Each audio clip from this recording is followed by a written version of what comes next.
420.000 itu mengcover seluruh biaya lahiran. Hai, halo teman-teman. Jadi di video kali ini Dini mau sharing tentang pengalaman Dini hamil di Jepang. Mungkin akan bermanfaat buat teman-teman Indonesia yang lagi hamil di Jepang juga, yang lagi nyari informasi, atau buat teman-teman di Indonesia yang sekedar pengen tahu gimana sih hamil di Jepang itu.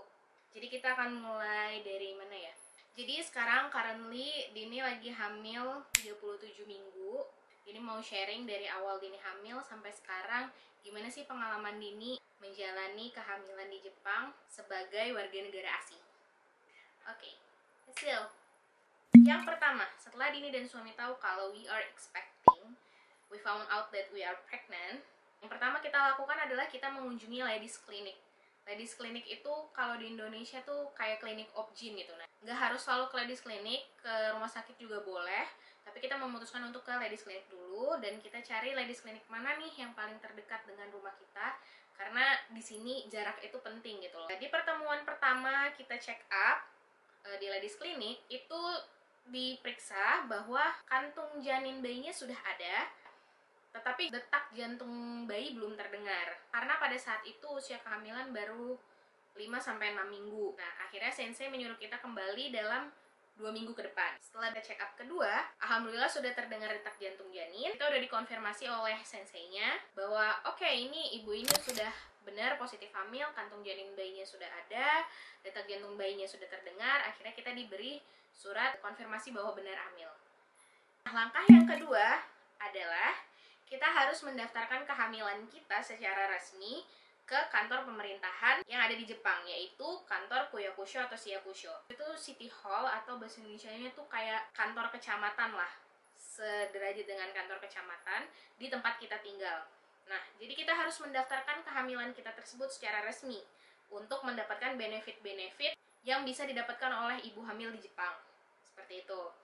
Nah, dengan membawa surat keterangan dari dokter tadi yang udah kita dapat dari ladies clinic.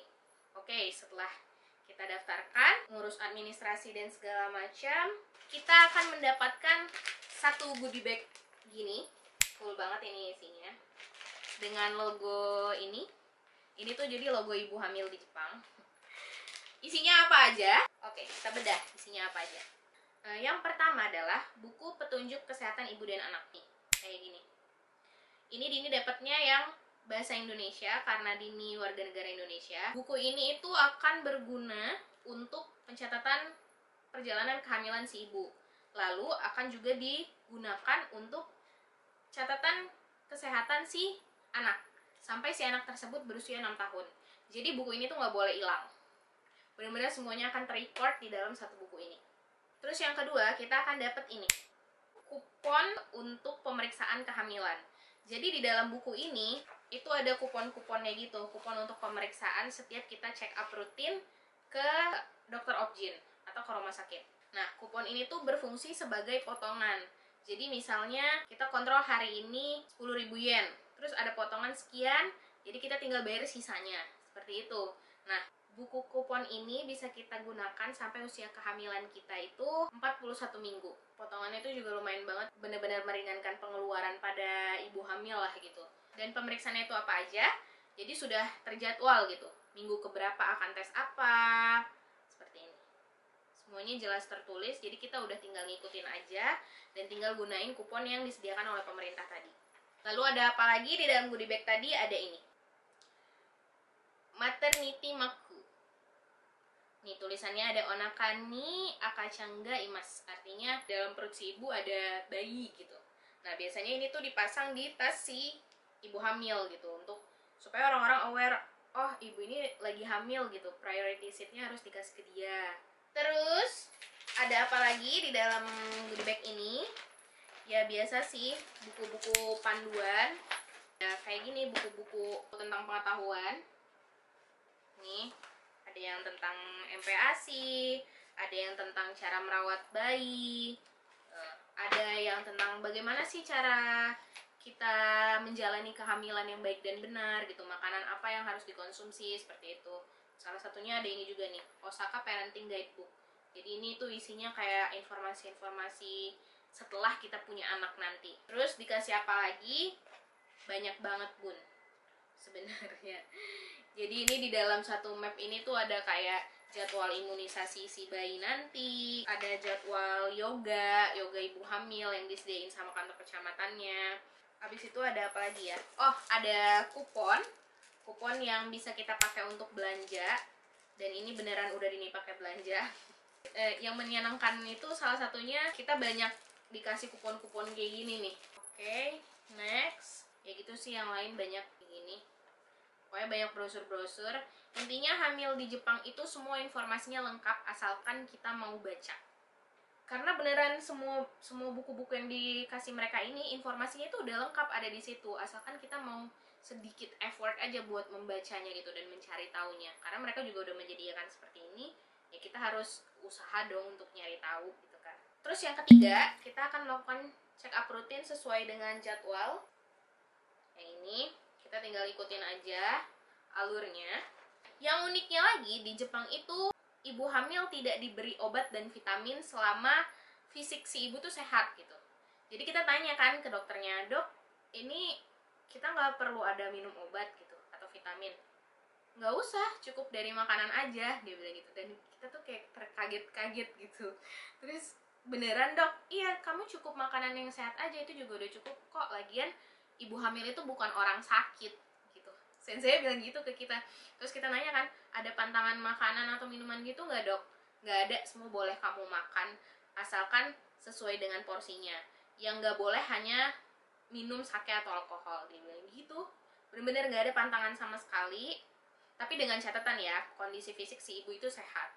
Seperti itu. Terus yang keempat, berat badan ibu hamil di sini itu bener-bener dipantau gitu. Dan strict banget. Jadi pada saat awal kehamilan kita akan ditanya berat badan kita sebelum hamil itu berapa. Nah, nanti akan dihitungkan IMT-nya, maka akan dapat kita boleh naik maksimal sampai berapa kilo kayak gitu. Jadi setiap check up ibu hamil di Jepang itu akan mandiri cek berat badan sendiri, yang pertama, yang kedua cek tensi darah sendiri. Nanti kita tulis sendiri di buku ini, baru akan dicek oleh suster dan dokternya. Kalau misalnya naiknya terlalu drastis, nanti mereka akan mengingatkan kita kayak gitu.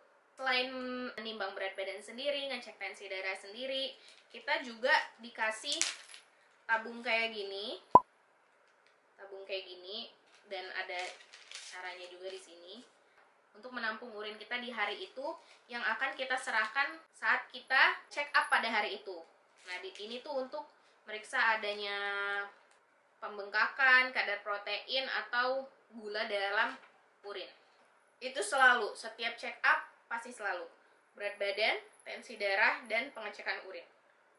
Terus yang kelima, di sini itu pro lahiran per vaginam. Semua provider sama gitu loh. Jadi mereka akan menunggu sampai 41 minggu dengan catatan si bayi posisinya nggak breech atau nggak sungsang. Mereka tuh benar-benar meminta kita untuk memberdayakan diri gimana caranya ya lahiran itu per vaginam gitu di sini. Dan waktu kita awal tuh dikasih tahu kalau sesar itu hanya untuk emergensi gitu. Terus yang keenam, di klinik kita itu hanya memfasilitasi sampai usia kehamilan 16 minggu. Setelah itu kita disarankan untuk pindah ke rumah sakit yang lebih besar. Nah, rumah sakitnya itu adalah pilihan kita sendiri, tapi mereka akan mengarahkan beberapa pilihan rumah sakit. Nah, di sini kita pertimbangannya adalah yang paling utama adalah dokter yang bisa bahasa Inggris. Karena Nihongo ini bener-bener jadi Dini butuh dokter yang bisa bahasa Inggris gitu. Karena kan nggak setiap saat suami Dini bisa nemenin check up. Pasti nanti ada waktu yang Dini pergi check up sendiri, dan kalau misalnya dokter nggak bisa bahasa Inggris, susah dong komunikasinya. Jadi setelah dari klinik, usia kehamilan 16 minggu, kita akan pindah ke rumah sakit yang lebih besar.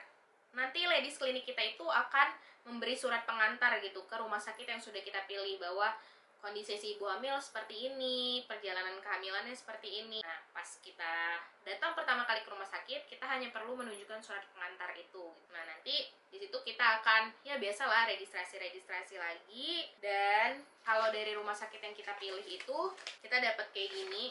Ini di sesi pertama dengan bidan. Jadi di rumah sakit kita itu ada sesi dengan bidan gitu, pengetahuan untuk bumil. Ya biasa ini untuk yang kontrol berat badan dan segala macam, ibu hamil tuh harus seperti apa aja.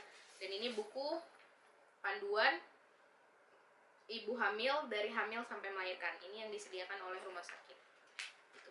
Isinya kurang lebih sebenarnya sama sih kayak yang dikasih dari Kuyokosho pada saat awal itu.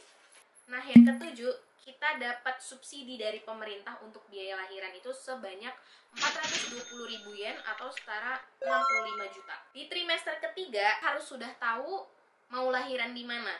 Istilahnya kita harus reservasi tempat di rumah sakit agar si subsidi dari pemerintah ini bisa turun gitu. Di rumah sakit yang udah kita pilih, kita dikasih surat kayak gini.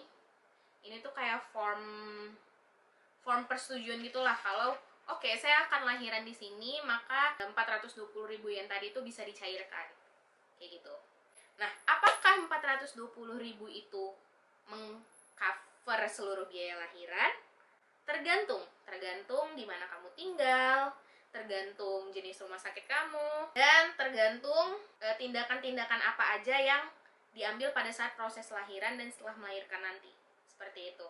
Bisa jadi 420.000 itu cukup atau berlebih. Kalau berlebih berarti lebihannya boleh kita ambil, artinya kita untung gitu, bisa kita simpan uangnya. Atau kalau 420.000 itu ternyata kurang, ya kita harus nombokin kayak gitu. Terus yang ke-8, setelah kita melahirkan, kita harus stay 5 hari di rumah sakit. Jadi itu benar-benar kita dipantau setelah lahiran, kondisi kita gimana, kondisi babynya seperti apa. Belum tahu sih kayak gimana nanti prakteknya karena dia belum lahiran kan. Cuman informasi yang kita dapat seperti itu. Terus yang selanjutnya, perawat dari City Hall, kayak bagian promosi kesehatannya gitu dari pihak kecamatan, akan ngecek kita gitu. Pada saat usia kehamilan ini sudah masuk trimester 3, perawat dari City Hall akan nelfon kita gitu, nanya, udah tahu belum mau lahiran di mana gitu. Terus setelah lahiran rencananya akan tinggal di mana, akan dibantu oleh siapa, seperti itu. Jadi pihak kecamatan pun yang dari pemerintah nggak langsung lepas tangan gitu. Jadi mereka akan benar-benar tetap memantau kita, masih memantau kita. Keren banget ya. Udah sih, itu aja pengalaman Dini hamil di Jepang. Terus, ibu-ibu siapa sih yang gak suka gratisan, ya gak? Jadi ini kan udah mulai belanja-belanja untuk keperluan bayi. Nah, enaknya di Jepang itu kita banyak dapat kupon dan gratisan. Ini kayak ini dari Babies R Us. Kita bakal dapat goodies kayak gini. Isinya ya biasalah sampel-sampel postpak. Tapi tetap aja kan ibu-ibu happy mah dapat beginian. Terus brosur dan a lot really a lot of sampel. Jadi setiap baby shop di Jepang itu pasti bakal banyak penawarannya gitu. Jangan lupa untuk daftar membernya. Benefitnya tuh bener-bener berasa gitu. Kadang ada yang mereka kasih diskon, kadang mereka ada yang kasih kupon gitu. Kayak gini nih misalnya kayak dari Babies R Us tadi. Ini kan ada bukunya ya, buku katalog gitu. Nah, di dalamnya itu mereka pasti ngasih kupon kayak gini. Kupon potongan-potongan gitu.